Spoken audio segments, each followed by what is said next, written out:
Namo sayang adik budaya, namo budaya. Salam sejahtera untuk kita semua. Dewan juri yang saya hormati dan hadirin semua yang berbahagia. Pertama-tama, tidak lupa kita panjatkan puja dan puji syukur kita pada Sang Yang Adi Buddha, Tuhan Yang Maha Esa, para Buddha, Bodhisattva, dan Mahasatwa yang menjadi sinar cinta kasih. Semoga dengan pancaran sinar cinta kasih-Mu, kami semua terhindar dari kebencian dan karma-karma buruk, serta mendapatkan karma-karma baik dan sekaligus melaksanakan perbuatan baik. Pada kesempatan kali ini, saya akan menyampaikan pidato Buddhis yang bertemakan cinta tanah air dalam Buddha Dharma. Berdasarkan sensus penduduk tahun 2020 dari Badan Pusat Statistik, Indonesia memiliki 270 juta penduduk, 17.504 pulau, 1.340 suku bangsa, 652 bahasa daerah, dan 6 agama yang diakui di Negara Kesatuan Republik Indonesia. Sebagai generasi, tentunya kita patut bersyukur dan berbangga dengan apa yang dimiliki bangsa Indonesia. Cinta tanah air menurut pandangan Buddha Dharma. Cinta tanah air adalah rasa hormat, kasih sayang, dan kecintaan terhadap negara tempat tinggal kita. Dalam hal ini tentulah negara kita, Indonesia. Sebagai warga negara merupakan bagian penting dan berperan besar dalam membangun integritas bangsa dan negara kesatuan Republik Indonesia. Sebagai negara besar yang memiliki 1.340 suku bangsa dan 652 bahasa daerah, tentu beda juga suku, ras, dan kultur budaya yang berbeda-beda. Kita dari masing suku dan kultur budaya yang berbeda-beda pasti mencintai kearifan lokal budaya kita masing-masing, yang artinya budaya kita tetap kita kembangkan dan kita jalankan sesuai falsafah negara kita, yaitu Pancasila. Lalu bagaimanakah menurut pandangan Buddha dalam hal ini? Buddha selalu mendorong para siswanya untuk selalu memiliki kecintaan terhadap tanah air, di mana kita terlahir dan tinggal untuk berkembang. Jadi Buddha selalu mendorong kita untuk membangun tanah air kita ini. Ajaran Buddha didasari dengan welas asih adalah modal utama dalam mewujudkan aksi nyata cinta tanah air. Dalam Dhammapada ayat 49, Buddha telah memberikan panduan bagaimana umat Buddha harus memperlakukan tanah air dan lingkungan dengan baik. Buddha mengajarkan kepada para siswanya agar senantiasa menyayangi lingkungan. Seperti diungkapkan dalam Dhammapada sebagai berikut.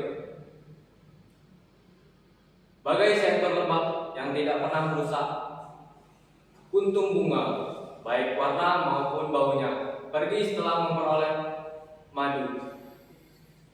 Begitulah hendaknya seseorang bijaksana mengembara dari desa ke desa. Seekor lebah tidak hanya mengambil keuntungan dari bunga dengan menghisap madunya, tapi juga membantu proses penyerbukan. Perilaku lebah memberi inspirasi bagaimana seharusnya kita menggunakan sumber daya alam yang terbatas dan tidak bisa diperbarui.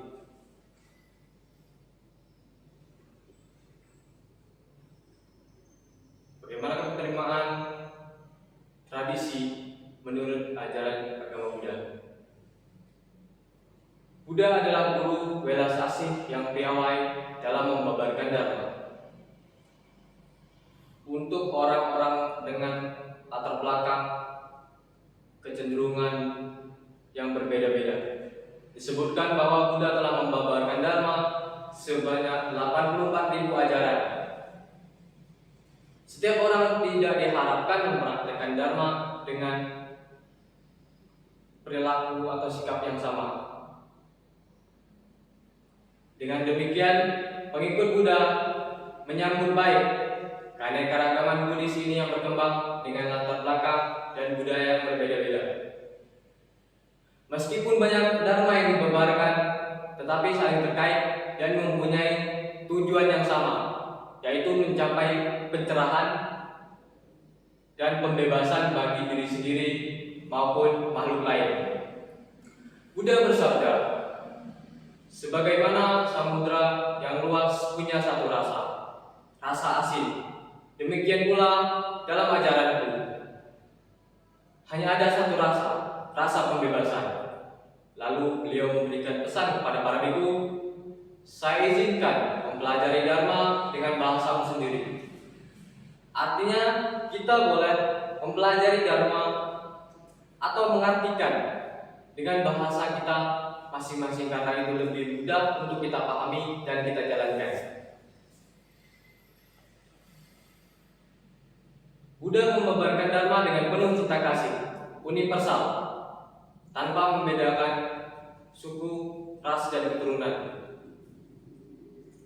Seperti yang tercantum dalam Karyametta Sutta bait ke-8 yang berbunyi Matayata Niyambuta Ayusa Eka Buta Manurake Ewampi Sababutesu Mana Sabawa Ye Aparimana, yang artinya bagaikan seorang ibu mempertahankan jiwa raganya, melindungi anak yang tunggal, terhadap semua makhluk dipancarkannya kasih sayang tanpa batas. Apabila seseorang telah mengembangkan metta, maka orang itu telah mencintai tanah air. Karena cinta kasih itu universal, tanpa pandang suku, ras, adat istiadat, dan budaya. Bukti nyata agama Buddha menghargai budaya setempat. Pada tahun 2016, agama Buddha masuk dan berkembang di sebuah desa, yaitu Desa Sesap, Kecamatan Tebing Tinggi, Kabupaten Kepulauan Meranti. Bahkan desa-desa lain yang penduduknya beragama Buddha. Memang benar adanya agama Buddha tidak pernah melarang umat Buddha yang ada di tempat tersebut untuk menjalankan apa yang sudah menjadi tradisi mereka. Ini selaras dengan agama Buddha atau ajaran Buddha, yang mana di sana disebut dengan pelimpahan jasa.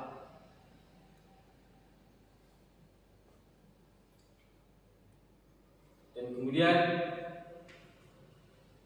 Buddha juga menetapkan aturan yang dijelaskan dalam Mahaparinibbana Sutta atau Digha Nikaya 2 Sair 16, bahwa salah satu dari 7 syarat kesejahteraan suatu bangsa adalah menetapkan peraturan baru dan meneruskan peraturan lama. Yang artinya di dalam ajaran agama Buddha,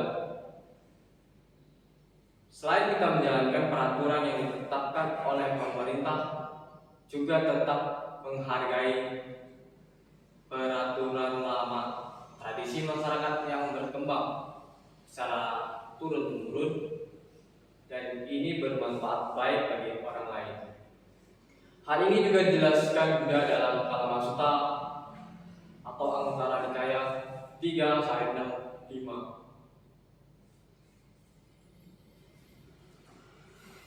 Jika tradisi, budaya, ajaran turun-temurun itu baik dan bermanfaat bagi diri sendiri dan orang lain, maka silakan dipraktikkan. Tapi apabila budaya dan tradisi itu tidak bermanfaat dan merugikan berbagai pihak, jangan dilakukan. Dan itu mengingat pentingnya mencintai tanah air Indonesia untuk mempertahankan persatuan dan kesatuan bangsa dan membangun semangat serta membangkitkan jiwa-jiwa nasionalisme. Kemudian pesan Buddha dalam Dhammapada Attawagga bab 12, diri sendiri yang berbunyi Yantam Sanci Payanam Rakeya Nam Sarakwita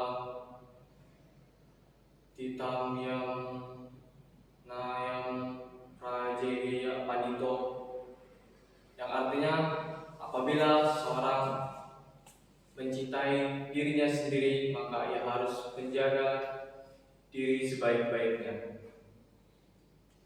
Orang bijaksana hendaknya harus waspada terhadap 3 periode: masa anak-anak, masa dewasa, dan masa tua.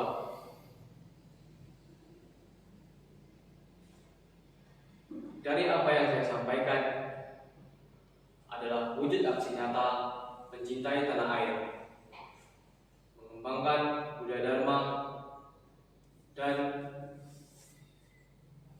tingkatkan semangat belajar untuk membangun dan mendukung sumber daya manusia, menghargai jasa-jasa para pahlawan yang telah gugur, dan menjalankan dalam kehidupan sehari-hari sesuai dengan Pancasila Buddhis,